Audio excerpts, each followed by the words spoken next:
এইবাৰ দবকাত ওলাইছে মুন্না ভাই MBBS ভুয়া ডিগ্ৰীধাৰী চিকিৎসকে নকল নাৰ্ছিং হোম চলাইছে ৰমৰমীয়া ব্যৱসায়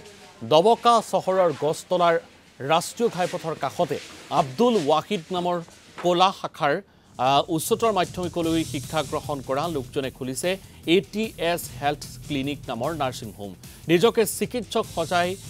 নামৰ পিছত দিছে চিকিৎসা বিজ্ঞানৰ দীঘলীয়া ডিগ্ৰীৰ তালিকা একাংশ স্থানীয় লোকে বিষয়টোক লৈ সন্দেহ প্ৰকাশ কৰি আসাম কাউন্সিল অফ মেডিকেল ৰেজিষ্ট্ৰাৰৰ সৈতে যোগাযোগ কৰাত ওলাই পৰে উৰহি গছৰ ওৰ ইতিমধ্যে অসম জাতীয়তাবাদী যুৱ ছাত্ৰ পৰিষদৰ এক অভিযোগৰ ভিত্তিত হোজাই জিলাৰ জুটিয়া সঞ্চালকে বিষয়টো তদন্তৰ বাবে এক তিনিজনীয়া তদন্ত কমিটি গঠন কৰি দিছে